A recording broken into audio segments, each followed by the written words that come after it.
Alright, what's going on, guys? Welcome back to another video. So we are back in the car with another ride along. This video is going to be about a few different people and a few different builds over there at Sema. Sadly, I wasn't able to go this year. Hopefully next year we'll be able to go with the Fiat, maybe even get into a booth. It is very tough to get inside, and it's very expensive as well to even just make the trip out there to Vegas. Living obviously over here in the West Coast side, and traveling down over there 6 hours just to drive to Vegas, trailer the car, whatever expenses you have to do, of course that adds up to the grand price. Going back to the video, we're going to be talking about a few different friends and a few different YouTubers, and also obviously one of the craziest people out there, Gas Monkey Garage. So we are in the expensive side of California. I would like to say it's more or less just the materialistic side of California, which is Beverly Hills. You guys know I am around this area a lot. I do a lot of car spotting around here. Not to get too far off the topic of Sema, but the first guy we're going to be talking about is Will 7FD. His car has been on the channel before from a Donuts and Wheels meet. That was over there in the city of Los Angeles in the east side.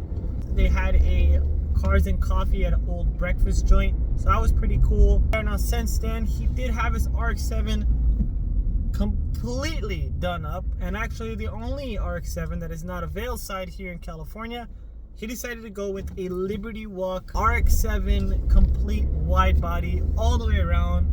So it was super cool to see that he actually got that done.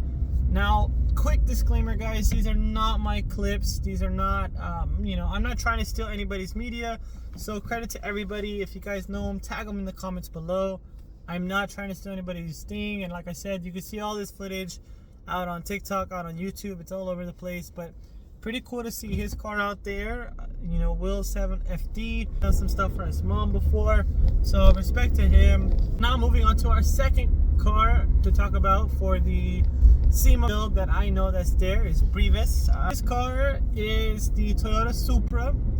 It is full-on done wide body, and Icebox Customs actually installed the air ride suspension on his vehicle. So it was pretty cool to see that. That's a little short talk about him. Now, I do bring up Brevis because also, not only did I meet him in person, he's a super cool photographer. Traveled to Japan, got his dream R34, have him on Chill Flow Pose as well. That's why I want to bring him up, because a lot of the people who I do talk to, like Calvin, TV Hunt's friend, we do have him on the polls here and there. And when we did host the polls a lot, that's kind of like what we did, is just bring into the whole entire community all together. And it was pretty cool to have him on there. He's a really cool dude. He goes to a lot of car shows and stuff. So shout out to him. Shout out to getting over there in Sema.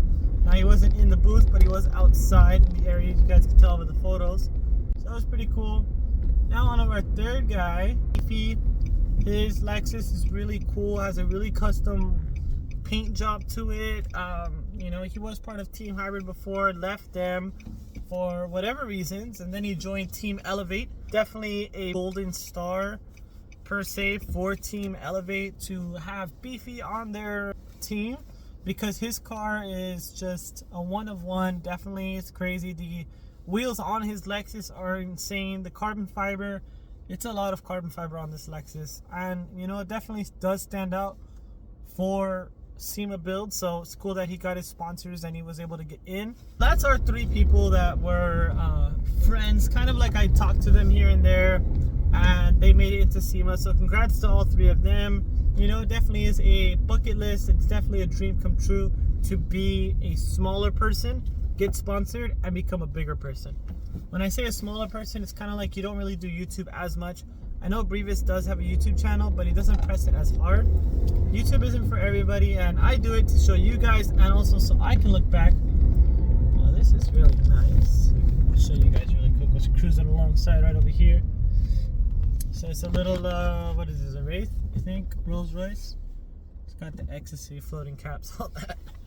Getting distracted. There really isn't too many cars spotting here at nighttime. It's more just cruising and everything, just getting, the views and stuff. But back to the video. The bigger guys, I guess the big fish in the pond of YouTube life, and it's really easy to get recognition when your channel has a lot of videos and your channel has a lot of views, of course, and a lot of subscribers. So videos, views, and subscribers, it's really easy to get recognized by companies like Toyo Tires, Holley, Valvoline, McGuire's, which we'll be talking about, of course, TJ Hunt later on. Various different booths, of course, that, you know, will bring their company and feel like it's worth their cost to sponsor you with your build and put it into their booth. Another crazy builds before we get into the 3 famous YouTubers, maybe 4, that I seen that I like just from watching all these other videos here. You know, they did have that one classic, I think it was a Lincoln that had the twin turbos, the twins sitting right outside the fenders. That was pretty cool, pretty sleek of them to do that. It's a really creative idea. It is a twin turbo LS Charge. That thing's floating all over the internet as well.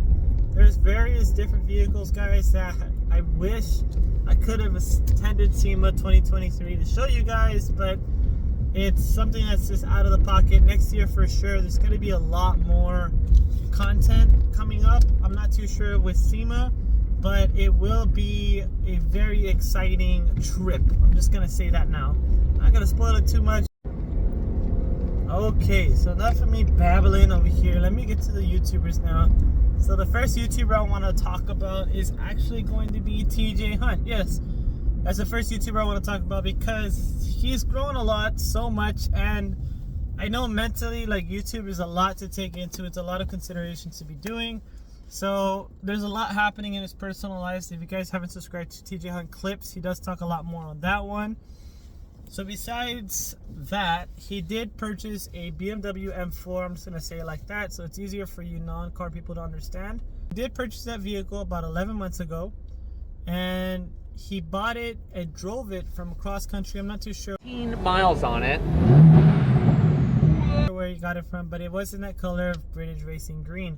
So you guys know if TJ Hunt has a car in British Racing Green, he usually gets rid of it. Is that the case with this car? I'm not too sure. We can also give a big shout out to SOS Customs, which I guess is his place where he gets his cars painted at. They did do a really good match from the factory paint color to that British Racing Green color. So he did purchase a very expensive body kit. It was a racing GT3 or GT4 racing body kit, all the way around carbon fiber. Now there are other videos that I did talk about with how they actually move the engine from the front of the car to the middle of the car, and that's the proper way to do it, so you have a equal weight balance for the BMW. But that was not TJ Hunt's approach. He did want it to go with a more of a street style car, but it was more like street race car.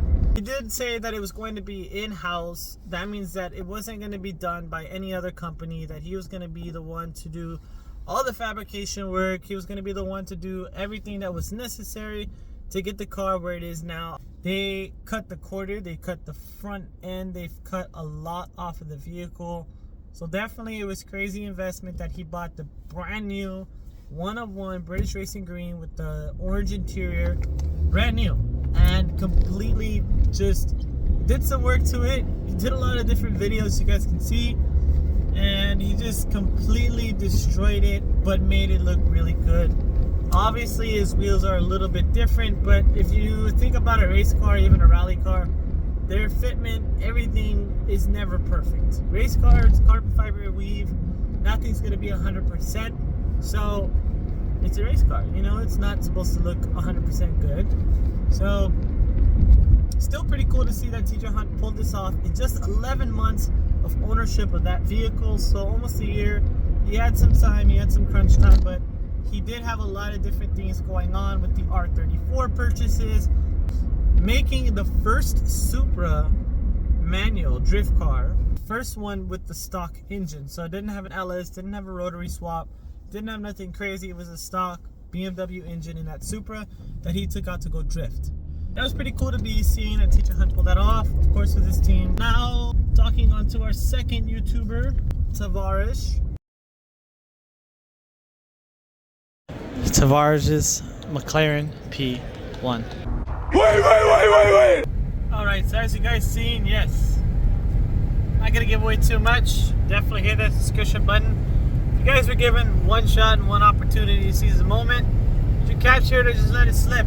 Those words might sound very familiar, and I just took the moment. Let's just say a really good friend, Icebox Customs, helped me out, making this possible for the next videos coming up. So subscribe, guys. It's gonna be a very crazy week with all the content coming up. There probably won't be any normal car meets, but if you guys know where that McLaren was sitting at, I got in and it was an amazing day. I am tired. It's about a 6-hour trip back home, but you know, as always, guys, stay safe, stay chill.